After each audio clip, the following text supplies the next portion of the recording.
अस्सलाम वालेकुम बच्चों। बेटा ये ना हमने लास्ट टाइम क्या पढ़ा था, RNS concept of acid and base. RNS concept कहता है कि आपका जो एसिड होगा वो हाइड्रोजन आयन देगा इन एक्वस सॉल्यूशन, यानी कि पानी होना जरूरी है, और बेस जो है वो हाइड्रोक्सिल आयन देगा इन एक्वस सॉल्यूशन, यानी कि आरएनएस का जो एसिड है उसको जब आप पानी में डालेंगे तो वो हाइड्रोजन आयन देगा, और जो बेस है वो हाइड्रोजन आयन की बजाय हाइड्रोक्सिल आयन देगी। अब इसकी लिमिटेशन थी जो हमने कल डिस्कस की थी, वो लिमिटेशन क्या थी कि जो हाइड्रोजन आयन और हाइड्रोक्सिल आयन देने का कॉन्सेप्ट है पानी के अंदर, वो बहुत सी चीज़ों के ऊपर अप्लाई नहीं होता, जैसे अमोनिया गैस है, जैसे NH4 है, ठीक है। इस चीज़ को कवर करने के लिए ब्रांस्टन लूरी ने अपना कॉन्सेप्ट पेश किया।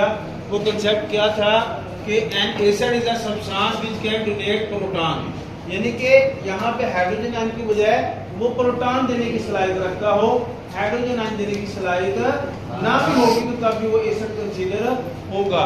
तो acid is a substance which can donate proton, no water required as medium, all Arrhenius bases are Bronsted Lowry acid. तो आरएनएस के कांसेप्ट में जितने भी एसिड थे वो सब के सब इस कांसेप्ट में भी एसिड होंगे। आगे क्वेश्चन है HCl प्लस वाटर, उससे क्या बन रहा है, हाइड्रोनियम आयन और क्लोरीन आयन। ये H3O को हम क्या कहते हैं, हाइड्रोनियम आयन। इसके स्पेलिंग लिखे होते हैं HYDROXONIUM,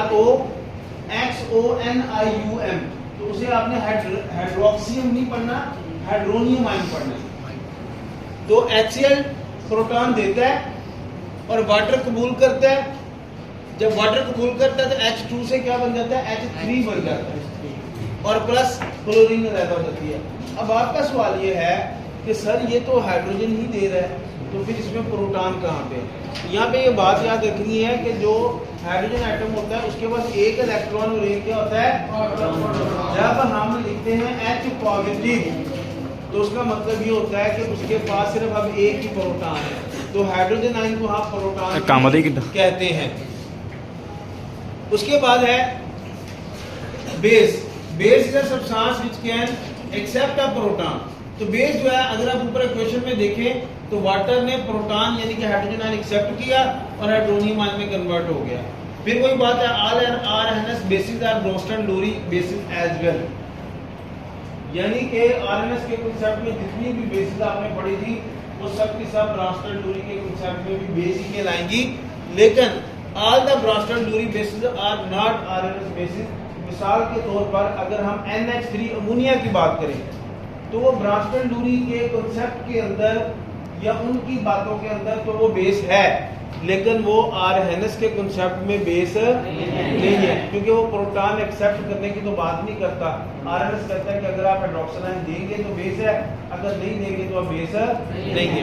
फिर इन दोनों के दरमियान एक नई बात है जिसको हम कहते हैं एम्फोटेरिक कंपाउंड। ये ऐसे कंपाउंड होते हैं जो कि एसिड के तौर पे भी बिहेव करते हैं और बेस के तौर पे भी। तो some compound behave like acid and base both called amphoteric compound.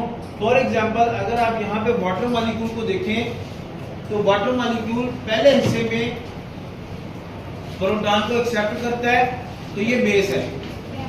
अगर दूसरी तरफ चले जाएं तो रिएक्शन जब राइट से लेफ्ट की तरफ वापस आता है तो ये H3O एक हाइड्रोजन आयन Cl को देती है और Cl एक हाइड्रोजन आयन एक्सेप्ट करके वापस HCl में तब्दील हो जाती है।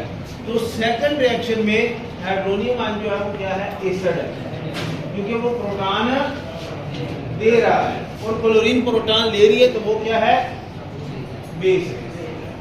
तो ये आपके क्या होते हैं, amphoteric compound which behave both acid and base.